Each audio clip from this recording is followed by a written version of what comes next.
भारतीय अंतरिक्ष अनुसंधान संस्थान यानी इसरो का चंद्रयान 3 मिशन चंद्रमा पर सुरक्षित लैंड के लिए तैयार है। पिछली बार से सबक लेते हुए इस मिशन में कई बदलाव किए गए हैं। चंद्रयान 3 की सुरक्षित लैंडिंग पर इसरो के पूर्व वैज्ञानिक YS राजन ने कहा कि लगभग 80% बदलाव किए गए हैं। इसमें उन्होंने चंद्रयान 3 में कई चीजें शामिल की हैं।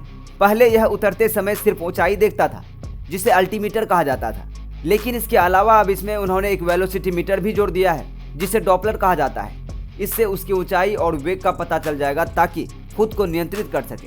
बता दें 4 साल पहले 7 सितंबर 2019 को चंद्रयान 2 मिशन चांद पर उतरने की प्रक्रिया के दौरान तब वो सफल हो गया था जब उसका लैंडर विक्रम के ब्रेक संबंधी प्रणाली में गड़बड़ी होने के कारण चंद्रमा की सतह से टकरा गया था। उस वक्त के इसरो प्रमुख के सिवन ने 15 मिनट का आतंक बताया था। इस बार चंद्रमा पर सॉफ्ट लैंडिंग की महत्वपूर्ण प्रक्रिया को इसरो ने 17 मिनट का खौफ करार दिया है। इसरो अधिकारियों के मुताबिक लैंडिंग की पूरी प्रक्रिया स्वायत्त होगी, जिसके तहत लैंडर को अपने इंजन को सही समय और ऊंचाई पर चालू करना होगा और उसे सही मात्रा में ईंधन का उपयोग करना होगा। इस दौरान नीचे उतरने से पहले यह पता लगाना होगा कि किसी प्रकार की बाधा या पहाड़ी क्षेत्र या गड्ढा तो नहीं है।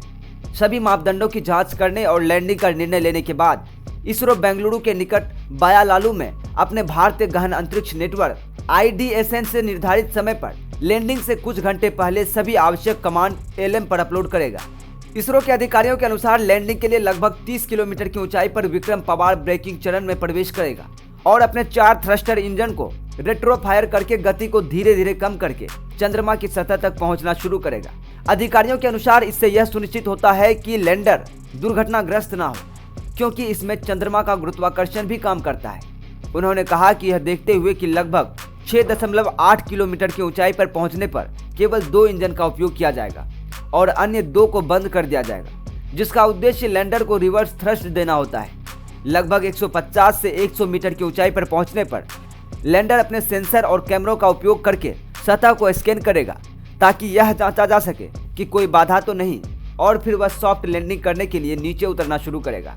इसरो अध्यक्ष S सोमनाथ ने हाल ही में कहा था कि लैंडिंग का सबसे महत्वपूर्ण हिस्सा लैंडर के वेग को 30 किलोमीटर की ऊंचाई से अंतिम लैंडिंग तक कम करने की प्रक्रिया और अंतरिक्ष यान को क्षैतिज से लंबवत करने की क्षमता होगी। सोमनाथ ने समझाया था कि लैंडिंग प्रक्रिया की शुरुआत में गति लगभग 1.68 किलोमीटर प्रति सेकेंड होगा, लेकिन इस गति पर विक्रम चंद्रमा की सतह पर क्षैतिज होगा।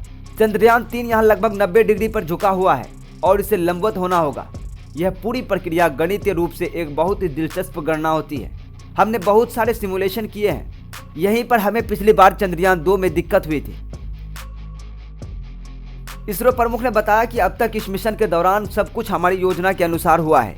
कोई आकस्मिकता नहीं आई है, बल्कि हमें कुछ आश्चर्यजनक परिणाम मिले हैं। हमने शुरू में योजना बनाई थी कि हमारा प्रणोदन मॉड्यूल लगभग 3 से 6 महीने तक कक्षा में सक्रिय रहेगा, लेकिन अतिरिक्त ईंधन होने की वजह से प्रणोदन मॉड्यूल अब कई वर्षों तक कक्षा में जीवंत रह सकता है।